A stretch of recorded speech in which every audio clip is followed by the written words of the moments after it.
Imagine this, a blizzard swallowing the Colorado mountains whole, snow roaring like a living thing. A woman drives alone through the storm. Claire Monroe, a nurse whose heart froze the night her husband died. But when her headlights catch a lone German shepherd standing in the road, something impossible happens. The dog doesn't run. It walks toward her car, eyes burning like embers, and presses a paw against the hood, as if begging for help. Would you stop? Would you follow it into the storm? Tell us where you're watching from in the comments, because what happens next might change what you believe about love, loss, and the miracles God sends in fur and silence. The storm had swallowed Aspen Hollow whole. Snow cascaded from the heavens in endless veils, blurring the world into a monochrome sea of white. Pines bowed beneath its weight, and the mountains loomed like silent sentinels, half lost in cloud and wind. On the lone mountain road cutting through that frozen wilderness, the faint hum of an engine echoed like a heartbeat refusing to die.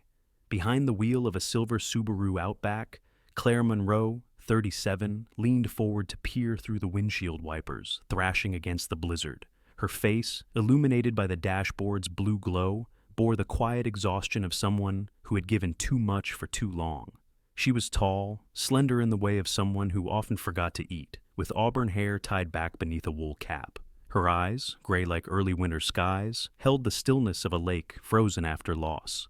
3 years ago, her husband Adam had died in a highway accident, and since then, something in her had gone dormant. She spoke to few people at the small community hospital in Aspen Hollow, and when she did, it was with the gentle reserve of someone tending to wounds that never fully closed. The snow thickened, slashing sideways across the road. Claire gripped the steering wheel tighter. The clock on the dashboard read 10:47 p.m. 12 hours of double shifts, 12 hours of fatigue, and now a whiteout blizzard trying to erase the world. Just 5 more miles, she murmured, her breath fogging the cold air inside the car. She thought of her small cabin on Ridgeway Hill, empty, silent, the fire she'd left unlit, and felt that old hollow ache crawl back into her chest. Then something moved. A dark shape appeared in her headlights, frozen in the middle of the road. Claire hit the brakes instinctively. Tires shrieked, snow flew. The car skidded sideways before stopping a few feet away. Heart hammering, she stared through the swirling white.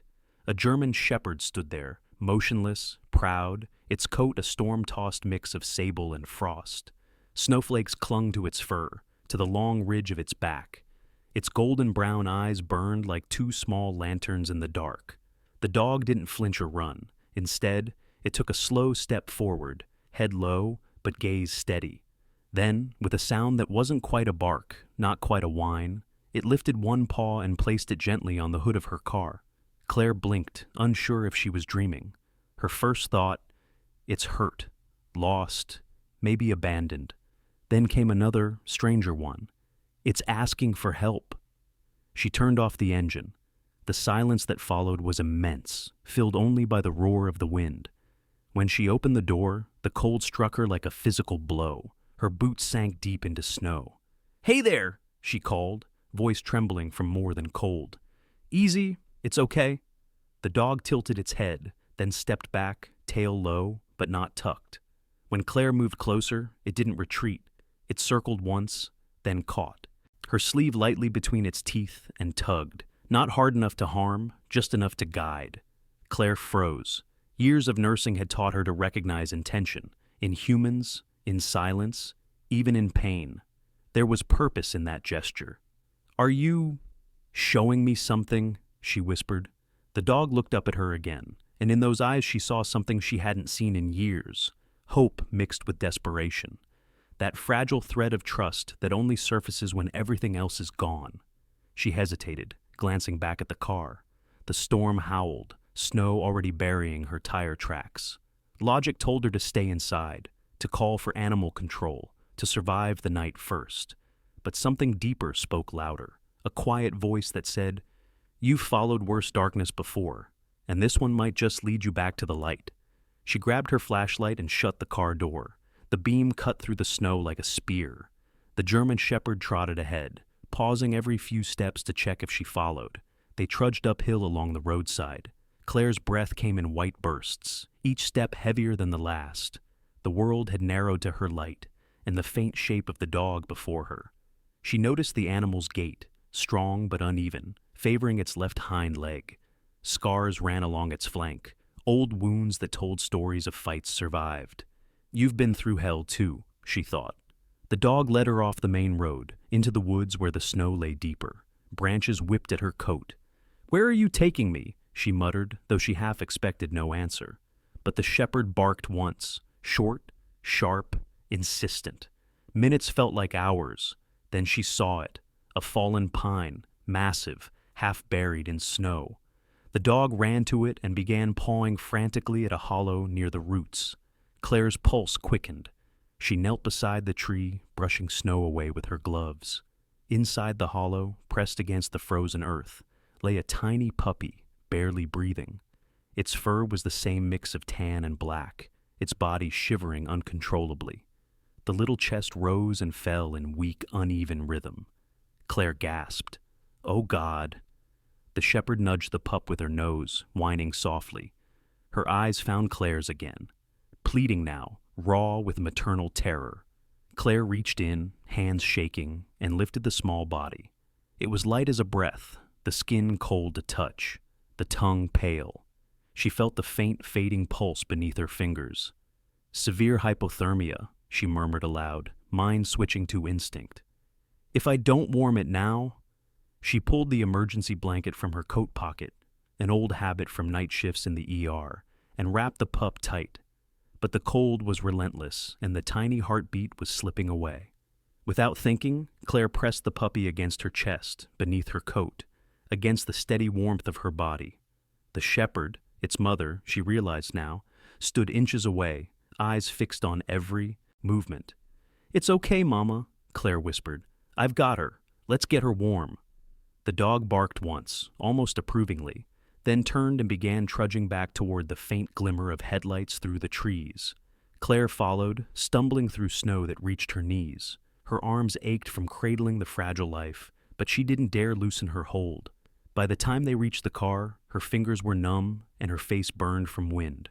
She opened the door, climbed in, and the shepherd followed without command, shaking snow from its coat before curling around her legs protectively. Claire turned the engine back on, the heater blasting weak warmth into the icy air. For the first time in years, she wasn't alone in the silence. She sat there, listening to the storm rage outside, the sound of the engine steady like a heartbeat beneath it all. The puppy stirred faintly against her chest. The shepherd rested her head on Claire's knee, eyes half closed but watchful, as if guarding more than her child, as if guarding her. Claire exhaled, her breath trembling. Something inside her, something long buried, shifted. Outside, the snow fell softer now, like a curtain closing on one story and opening another. Claire reached out and gently stroked the shepherd's fur. "You found me for a reason," she whispered, "didn't you?" The only answer was the quiet hum of the car, the wind's dying cry, and the faint fragile rhythm of two hearts learning to trust again. The morning after the blizzard dawned in silence. Aspen Hollow lay buried beneath 3 feet of snow, every sound smothered by white. The pines along the ridge wore crowns of ice, and the sky glowed the pale blue of porcelain. In that still world, Claire Monroe's cabin looked like a fragile heartbeat of life, smoke rising thinly from the chimney, a lone set of tire tracks half erased by the night's fury. Inside, Claire moved like someone walking between dream and duty. Her hands were still numb from the rescue, her eyes heavy with the sleepless night. The small living room smelled of pine wood and antiseptic. On a fleece blanket near the fireplace, the German shepherd, the same one who had appeared in her headlights, lay curled protectively around her pup. Claire had dried their fur, fed the mother bits of boiled chicken, and made a makeshift bed beside the fire. The puppy, no bigger than Claire's palm, trembled faintly but still breathed. Its fur was soft, mottled tan and black, with a streak of white on the chest. When Claire touched its nose, a weak sigh escaped it, a fragile promise of survival. Claire exhaled in relief. "You're still fighting," she whispered. The mother dog, she hadn't given her a name yet, lifted her head, golden brown eyes locking onto Claire's. There was no growl, only the watchful stillness of a creature measuring trust by breaths and gestures. Her ribs showed beneath her fur. She had clearly gone days without proper food. Her left hind leg bore the same stiffness Claire had noticed in the snow. "You've been through something terrible, haven't you?" Claire murmured, kneeling slowly. "But you didn't give up. You brought me here." She reached out with her hand, palm open. The dog sniffed it, but didn't move closer. Claire respected that. She'd learned in her years as a nurse that healing had its own pace, and sometimes the kindest thing one could do was wait. As she checked the puppy's pulse again, Claire thought of how surreal it was. She had gone out into that storm alone, expecting another empty night, and instead, she'd been led to life. By late morning, the snowplows hadn't reached her cabin road yet. The outside world was still unreachable. Claire heated water on the stove and used a thermometer to measure the pup's temperature, still low, but rising. She wrapped the little one in a towel, holding it close to her chest as she sat by the fire. The warmth of its tiny heartbeat against her skin stirred something long dormant within her. She remembered the first time she had felt a pulse fade beneath her hands. Years ago, in the emergency room, when she couldn't save a boy who had drowned in the icy river. That night, she had cried for hours, promising herself she'd never stop trying. But after Adam's death, she'd broken that promise quietly. She had gone through the motions of caring for others, but her own heart had remained numb, like a muscle that refused to contract again. Now, here she was, cradling a creature whose survival depended on her will to care again. The mother dog shifted, ears twitching at every sound. When Claire set down the puppy to prepare warm milk, the dog rose to her feet, limping slightly, and followed her movements with cautious eyes. "Easy," Claire said softly, stirring the formula. "I'm helping your baby, I promise." When she knelt again, offering the tiny bottle, the puppy suckled weakly, then stronger. The mother watched, then lowered her head beside Claire's knee, as if, for the first time, she accepted her presence as something other than threat. Claire smiled faintly. "That's right. We're a team now." Hours passed. Outside, the day dimmed into gray again. The storm clouds still lingered beyond the peaks, but inside the cabin, warmth slowly reclaimed the space. Claire called Dr. Harris's veterinary clinic on her old landline, explaining what had happened. "Bring them in when the road clears," he said, "but keep the pup warm. Feed small amounts every couple of hours. And Claire, don't let the mother out of your sight. If she led you to her pup, it means she trusts you, even if she doesn't know it yet." When she hung up, Claire sat for a long moment by the window, watching snow swirl lazily in the fading light. The silence reminded her of Adam again, their old cabin in Wyoming, his laughter echoing through winter nights, the way he'd once brought home a stray dog just because no one should have to face winter alone. That memory stung, but softly this time. She turned and looked at the German shepherd lying near the fire. "You need a name," she said quietly. "Something that fits a survivor." The dog raised her head, one ear twitching. Her gaze caught the firelight, gleaming like stars through amber glass. "Nova," Claire whispered after a moment, "for the light that appears when the darkness thinks it's won." The name seemed to settle in the air, and even the pup stirred, as if agreeing. "Nova, it is," Claire said. By evening, the wind had softened into a low hum through the trees. Claire made herself a bowl of soup, sat on the rug beside Nova, and sipped in silence. Every so often, Nova would glance at her, as if checking to see whether she would move toward the door. She didn't. She simply stayed, content to share the quiet. When the puppy whimpered, Claire lifted it again, feeling its warmth steady and sure. Nova's ears perked up immediately. Claire smiled, lowering the pup back beside its mother. "You're a good mom," she said. "You kept her alive through that storm. You're stronger than I'll ever be." For a fleeting moment, Nova leaned her head against Claire's arm. Just a second, but enough to make Claire's breath hitch. She reached out, stroking the dog's fur once, gently, before Nova pulled back again. That was fine. Trust, like healing, moved at its own rhythm. As the fire crackled, Claire finally allowed herself to rest. She stretched out on the couch, pulling a blanket over her shoulders, and watched the two animals drift into sleep. The puppy's small belly rose and fell with steady rhythm. Nova's eyes, half open, reflected the flame's glow. Claire's mind replayed the night before. The moment the dog's paw had touched her car. The way she'd felt guided rather than lost. For the first time in years, she didn't dread the silence of her home. She listened to it, felt it breathing with her. When she finally drifted off, she dreamed, not of the crash that had taken Adam, not of the sterile lights of the hospital, but of snow melting under the first sun of spring and of footsteps leading her somewhere safe. A faint sound woke her before dawn, the whimper of the puppy. Claire rose, still half asleep, and crossed the room. The fire had burned low, but the cabin was warm. The puppy stirred restlessly, searching for milk. Claire prepared another small bottle, kneeling beside the pair. Nova sniffed her hands, tail flicking once against the floor. "You see?" Claire whispered, smiling. "We made it through the night." She watched as the puppy fed greedily, then curled again beneath its mother's chest. Nova sighed, a long, quiet exhale that seemed to carry the exhaustion of many battles survived. Claire reached for her coffee, staring out the frosted window. The first pale light of morning crept over the horizon, painting the snow with faint gold. A new day, a beginning. Somewhere deep inside her, the ice she had lived behind began to thaw. When the sun finally rose above the ridge, the world glittered as if reborn. Claire opened the door and stepped outside, letting the cold air sting her face awake. Behind her, Nova stood in the doorway, pup still tucked between her paws, watching her with calm, wary eyes. "Don't worry," Claire said softly, turning back toward them. "You're safe here, both of you." For a moment, they simply looked at each other, woman and animal, two survivors bound by the same silent understanding. Then Claire smiled, and something unspoken passed between them, fragile but real, like the first breath of spring hidden inside the heart of winter. And somewhere in the quiet forest beyond the cabin, the wind carried a whisper through the snow-laden trees, a sound that could almost have been a prayer. The roads into Aspen Hollow reopened 2 days after the blizzard, narrow trenches carved through a white wasteland.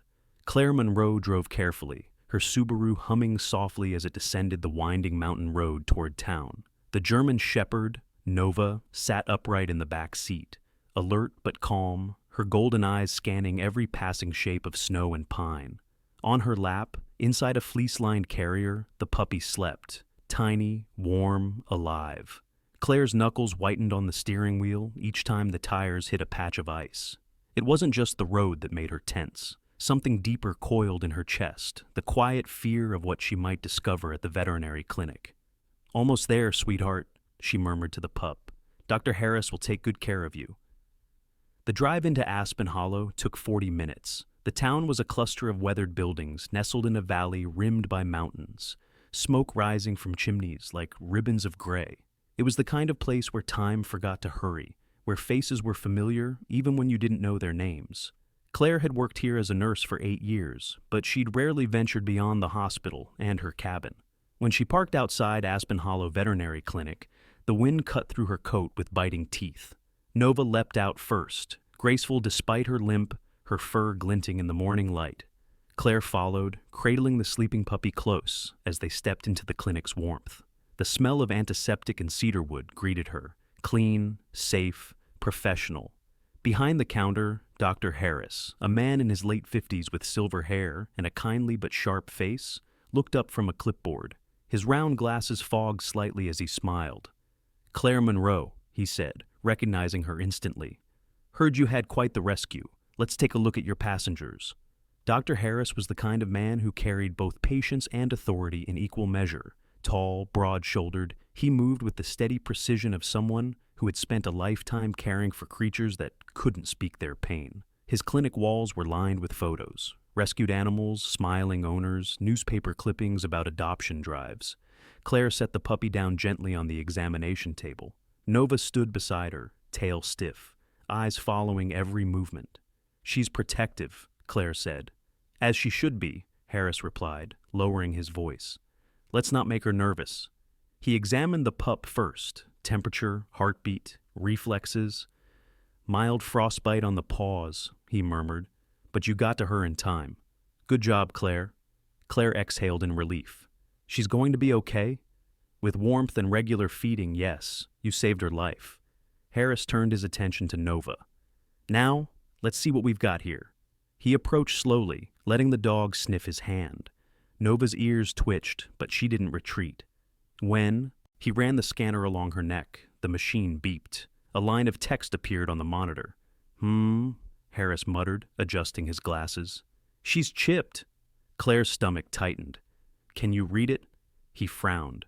Registered to a man named Cole Barrett, out of Riverton, Wyoming. The name struck like a spark. Claire had heard it before, whispers at the hospital, people talking about Barrett's kennel business that might not be as clean as it looked. Barrett, she repeated slowly. Wasn't he? Yes, Harris said grimly. There were allegations of illegal dogfighting 2 years ago, but they couldn't prove it. Charges were dropped for lack of evidence. Claire looked at Nova. The scars on her flank, the twisted line along her hind leg, the old wound on her neck. They were stories written in pain. She's been through hell, Claire said quietly. Harris nodded. Those scars aren't from accidents. See this mark? He pointed to a faint ring of thickened skin around Nova's neck. That's from a choke collar. The leg, likely a fracture that was never set properly.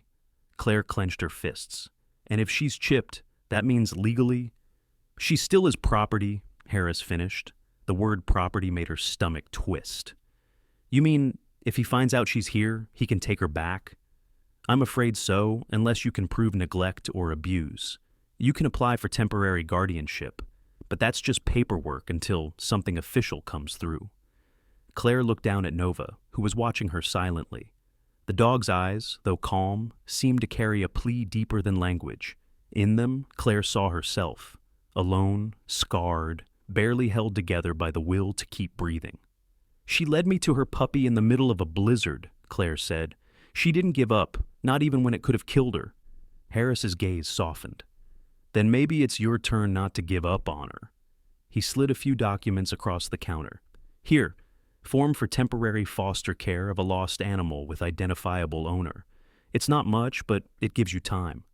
Claire took the pen, her fingers trembling slightly as she signed. The sound of the pen scratching against paper felt heavier than it should have. When the forms were done, Harris placed a hand on her shoulder. Claire, be careful. If Barrett finds out, he might try to reclaim her through legal means, or worse. But something tells me Nova isn't going anywhere she doesn't want to. Claire nodded, glancing at the dog. Neither am I. That night, back at the cabin, the storm had passed completely. The world outside glistened under the half moon, silent except for the occasional creak of settling ice. Inside, the fire crackled. Nova lay near the hearth, the puppy nestled against her stomach. Claire sat beside them, tracing the rim of her mug, watching flames dance over the wooden walls. The paperwork from Dr. Harris lay folded on the table beside her, an official record that said Nova belonged to someone else. But as she watched the dog sleep, muscles twitching faintly as if dreaming, she knew the truth. Whatever bond existed between them now was not something a piece of paper could dictate. Claire had seen many forms of survival in her career, patients who fought for breath, mothers who refused to let go of life for the sake of their children. But there was something sacred in the way Nova guarded her pup. It was the kind of devotion that stripped away everything unnecessary. She knelt, brushing her fingers gently through Nova's fur. The dog stirred, eyes opening halfway, then, surprisingly, didn't move away. You're safe here, Claire whispered. I won't let anyone hurt you again. For a long moment, Nova didn't react. Then, slowly, she exhaled, a low, steady sound that could almost have been a sigh of relief. Outside, the wind shifted, carrying the faint scent of pine through the cracks in the cabin door. The storm had left behind silence, the kind that wasn't empty, but waiting. Claire leaned back, eyes on the fire, and felt that same silence settle into her chest. Not loneliness this time, something steadier, like peace. The next morning, Claire took Nova and the puppy for a short walk behind the cabin. The snow glittered beneath the rising sun, and the world seemed reborn. Nova moved slowly but deliberately, each step leaving prints beside Claire's boots. The puppy tried to toddle after them, tumbling into the snow, squeaking indignantly. Claire laughed, a sound that startled her, rusty but real. When she knelt to lift the pup, Nova brushed against her shoulder. Their eyes met. Woman and dog, two souls stitched together by accident or grace. "Let's go home," Claire whispered. This time, she didn't mean the cabin. She meant something far deeper. The winter sun lingered weakly above Aspen Hollow, a pale coin behind the drifting clouds. The storm had passed, leaving a hush so complete that even the forest seemed to hold its breath. Claire Monroe stood by the window of her cabin, hands wrapped around a mug of coffee gone cold, watching the white world outside. Somewhere behind her, a quiet whimper broke the stillness, the sound of life rediscovering itself. She turned. Nova lay by the fireplace, her massive frame curled protectively around her pup. The light from the flames brushed over her sable coat, catching glimmers of gold. Ember, the name had come to Claire unbidden that morning, slept pressed to her mother's chest, small paws twitching as she dreamed. It had been a week since the rescue, a week since Claire had signed the papers that called Nova lost property. A week since her home, once cold and silent, had begun to breathe again. Claire had never thought she'd talk to animals as if they understood, but solitude made strange habits seem natural. "You know," she murmured to Nova, "I think we're all a bit broken. But maybe that's how the light gets in." Nova lifted her head, eyes half-lidded, as if the words had brushed some hidden chord. Days passed, measured not by time, but by small miracles. The first came on a Tuesday morning, when Nova allowed Claire to approach her food bowl without retreating. Claire had crouched, speaking softly, sliding the dish closer. "You don't have to be afraid anymore," she'd said. And for the first time, Nova ate while Claire stayed near, each slow bite a silent truce. The second came 2 days later. Claire had been mending a torn fleece blanket when she felt something warm brush against her knee. Nova had nudged her hand gently, eyes uncertain. Claire froze, then let her fingers find the soft fur along the dog's neck. The touch lasted only a moment, but it was enough to make her throat tighten. That night, Claire dreamed of her husband again. Adam's laughter, their small house in Wyoming, the smell of snow on his jacket when he came home from patrol. In the dream, he was alive, sitting by the fire, smiling at her the way he used to. When she woke, her face was wet with tears, and Nova was sitting beside the couch, watching her quietly. "You feel it too, don't you?" Claire whispered. "The ache that doesn't go away." Nova rested her head on Claire's lap. That was the third miracle. Outside, the snow began to soften under early spring sunlight. Birds returned to the trees, their calls tentative, as though uncertain they were allowed to sing again. Claire started taking Nova and Ember outside each morning. Nova moved cautiously at first, her limp still visible but improving. Ember tumbled clumsily through the drifts, chasing shadows and slipping nose first into the snow. Claire's laughter rang across the clearing, startling even herself. In those moments, she felt something she hadn't felt since before the accident: presence, not the hollow motion of surviving, but the full, quiet ache of being alive. She began keeping a small notebook again, something she hadn't touched since Adam's death. Each night she wrote simple things. Ember opened her eyes wider today. Nova trusted me to brush her coat. The world feels less empty. It was late one evening, while writing, that she noticed a sound from the porch, a soft scratch, then a low whine. Claire set her pen down and opened the door. Nova stood outside, tail wagging slightly. She held something in her mouth, a worn leather glove, stiff with age. Claire blinked. "Where did you find that?" Nova dropped the glove at her feet, then looked up. Her eyes flicked toward the woods, then back at Claire. "You want me to follow?" Nova barked once, sharp and sure. Claire grabbed her coat and flashlight. The night air was cold, scented with pine and frost. Nova led the way down a narrow trail behind the cabin, snow crunching beneath her paws. They stopped near the creek, where a patch of ice had cracked open to reveal dark water below. Beneath a log lay the remnants of a torn collar, half buried in snow. Claire knelt, brushing frost from the metal tag. The engraving was faint but visible. C. Barrett, Riverton, Y. Nova stared at it, ears pinned back, a low growl rumbling in her throat. Claire's heart clenched. "That's what he used on you," she whispered. "What he called ownership." She lifted the collar carefully, threw it into the creek. The current carried it away, swallowed by the dark. Nova stood silent beside her, head high, as if reclaiming something unseen. "Not anymore," Claire said. "You're free." They walked back in silence, the moon rising pale and full above the trees. When they returned to the cabin, Claire lit a candle on the windowsill. For Adam, for Nova, for every soul that had once been bound by pain but still chose to live. That night, a storm of memories rose in Claire's chest, of sirens, of loss, of the moment she had been told Adam wouldn't come home. She sat by the fire, hands trembling. Nova approached quietly and laid her head in Claire's lap. The warmth of her weight steadied her, anchoring her in the present. "You brought me back," Claire said softly. "You and that little one." Nova sighed deeply, eyes closing. The fire's light flickered across them both, two survivors finding warmth in the ruins. When Claire finally drifted to sleep, she dreamed not of the past, but of the sound of laughter echoing through the cabin, her own, mixed with the playful bark of a dog and the soft patter of puppy paws. Outside, snow melted from the eaves, falling in quiet drops that shimmered in the pale dawn. Morning brought another kind of peace. The world felt different, brighter, as if the mountains themselves had softened. Claire stood by the porch with her coffee, watching Ember chase a pine cone through the yard. Nova sat nearby, gaze calm and protective. When Claire turned toward the horizon, the light caught her face, softening the lines of grief that had long marked it. For the first time in years, she looked less like a woman surviving and more like one beginning to live. She knelt beside Nova, pressing her forehead gently against the dog's.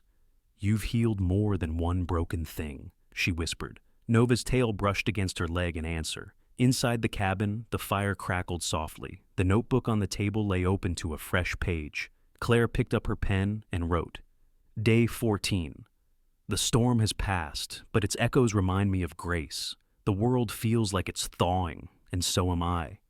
As she looked up, Nova and Ember were silhouetted in the doorway, two shadows in the morning sun, bound to her by something wordless and eternal. The woman who once drove through a blizzard to escape her loneliness now stood at the heart of her own small miracle. And in the stillness of Aspen Hollow, the thaw continued, not just in the earth, but in her heart. Spring came late to Aspen Hollow that year. The snow receded reluctantly, leaving behind muddy trails and rivers that hummed with meltwater. Claire Monroe had grown used to the rhythm of quiet mornings, coffee steaming on the porch, Nova lying at her feet, and little Ember tumbling after moths that danced in the light. The silence, once suffocating, had become her refuge. But peace, she would soon learn, is often the prelude to a new storm. It began with a phone call. Claire had just finished her afternoon rounds at the small clinic when the receptionist handed her the receiver. "Someone asking for you," the woman said softly. Sounded tense. "Claire Monroe speaking." The voice on the other end was clipped, official. "Ms. Monroe, this is Deputy Ray Collins with the Pitkin County Sheriff's Department. You're currently listed as the temporary guardian for a German Shepherd registered under the name Nova, correct?" Claire's chest tightened. "Yes. Why?" There was a pause, a long one, the kind that feels like a verdict before words arrive. "A man named Cole Barrett filed a claim this morning. He's demanding the immediate return of his dog." Claire's stomach turned to ice. "He's alive? He's still in Wyoming, isn't he?" "That's correct, ma'am. But he has documentation, ownership papers, vet records, registration. Legally, it gives him the right to reclaim her." Claire gripped the phone. "Deputy, that man abused her. You can see it in her body, in her eyes. She's not property." "I understand," Collins said gently. "But until a court rules otherwise, the law sees her as his. I'd advise you to get an attorney. You'll receive a summons within 24 hours. When the call ended, Claire stood frozen, the phone still pressed to her ear. Outside, wind whispered through the pines, gentle but ominous. Nova, lying nearby, lifted her head, sensing the change in the air. Claire's throat closed as their eyes met. "He's coming for you," she whispered, "but I won't let him." That night, Claire sat at the kitchen table with Jennifer Hayes, the only lawyer she trusted. Jennifer was in her early 40s with sharp hazel eyes and a confidence that seemed carved from granite. She'd once been Claire's patient, recovering from a hiking injury, and had never forgotten how Claire stayed with her all night through the pain. Jennifer flipped through the document spread across the table. "It's ugly, Claire. Legally, Barrett owns Nova. Unless we can prove abuse, the law will side with him." "But we can prove it," Claire insisted. "The scars, the broken leg, the choke marks. Dr. Harris has everything on record." Jennifer nodded slowly. "We'll present all that. But Barrett's no fool. He's hired lawyers before. He knows how to make his cruelty look like negligence." Claire clenched her fists. "He doesn't get to win, not this time." Jennifer looked up, her voice softening. "You've changed, you know that? When I first met you, you were surviving on autopilot. Now you're ready to fight." Claire smiled faintly. "I guess Nova taught me how." 2 days later, the hearing took place in a small county courtroom. The room smelled of polished wood and old dust, sunlight streaming through narrow windows. Barrett was already there when Claire walked in. A tall man with close-cropped hair, wearing a tailored jacket that couldn't hide the coldness in his eyes. He turned, smirked. "You've taken good care of my dog," he said. "She's not yours," Claire replied, her voice steady though her hands trembled. Barrett leaned back. "Paper says otherwise." Jennifer's hand touched her arm, a silent reminder to stay calm. The judge, a gray-haired man with a face that had seen too much winter, entered. "Court is now in session." Jennifer presented the evidence first: photos of Nova's injuries, the vet's testimony, medical reports. Dr. Harris spoke clearly, describing every healed fracture, every scar that told a story of deliberate harm. Barrett's lawyer countered with polished indifference. "My client rescues dogs from fighting rings. These animals often arrive injured. The marks, while unfortunate, aren't evidence of cruelty. They're evidence of rescue." Claire wanted to shout. Nova was not a victim of rescue. She was the rescue. But Jennifer's hand on her wrist kept her anchored. When the testimonies ended, the judge leaned forward. "Legally, the animal belongs to Mr. Barrett. However, due to the presented medical findings, the court orders a 48-hour delay before transfer of custody, pending verification of Dr. Harris's statements." 48 hours. That was all she had. Barrett smiled as he stood. "Enjoy your last 2 days, Miss Monroe." That night, Claire sat by the fire, tears she refused to shed burning behind her eyes. Ember slept nearby, small and innocent, unaware of the storm brewing around her. Nova rested her head on Claire's lap. "I don't know what to do," Claire whispered. "If he takes you, you'll never survive it. I can't lose you too." Nova stirred, pressing her nose against Claire's hand. Her eyes were steady, golden, full of something fierce and pure. Trust. At that moment, a knock sounded at the door. Claire froze. The clock read past midnight. She stood, heart racing, and opened it to find Sheriff Eli Porter, standing on her porch, his coat dusted with snow. He was a man in his 50s, with lines carved deep into his face from years of mountains and law. "Evening, Claire," he said quietly. "Sorry to come by so late. There's been a development." "Barrett?" she asked. Eli nodded grimly. "We got a warrant to search his kennels in Wyoming. A tip came in, anonymous but credible. My Deputy Marla Dean is heading there now. Thought you should know." Claire's breath caught. "If they find proof, then Nova stays right here." The next evening, Eli and Marla returned. Mud clung to their boots, and exhaustion shadowed their eyes. Claire met them on the porch before they could even speak. Marla, a young investigator with a fierce streak, held out a small leather notebook sealed in a plastic bag. "We found this under the floorboards of his main kennel," she said. "He kept logs, methods, breeding records, electric collars, punishment routines. 14 dogs were trapped in cages, all with scars like Nova's." Claire felt her knees weaken. "You got him." Eli nodded. "He's in custody now. 8-year sentence minimum, maybe more if federal charges stick." The air around them seemed to lift. Claire turned toward the cabin, tears finally breaking free. Inside, Nova barked once, a sharp, triumphant sound that echoed through the pines. Eli smiled. "Guess she knows." 2 days later, Claire stood on the courthouse steps as the verdict was read. Barrett was led away in handcuffs, shouting curses that no one cared to hear. The judge's gavel fell once. sealing the case. Nova and Ember were officially hers. Outside, the sun broke through the clouds. Nova sat at her side, posture tall, eyes bright. Ember bounded between them, clumsy and joyful. Claire knelt, taking Nova's face in her hands. "It's over," she whispered. "You're free now." For the first time since that night in the storm, she let herself cry, not from grief, but from gratitude. Nova pressed her forehead against Claire's, a gesture so human it hurt. The snow around them glittered like glass, and for the first time, the silence of Aspen Hollow felt like peace. Not the peace of absence, but the peace of healing. Spring unfolded slowly in Aspen Hollow, like a prayer whispered into thawing earth. The last drifts of snow melted into ribbons of water that ran down the mountain, filling the valley with the soft music of renewal. The cabin on Ridgeway Hill, once a place of silence and grief, now hummed with gentle life. Footsteps, laughter, the rhythmic tapping of claws on the wooden floor. Claire Monroe opened the cabin door and stepped into the morning. The air was cool, crisp, and smelling faintly of pine sap.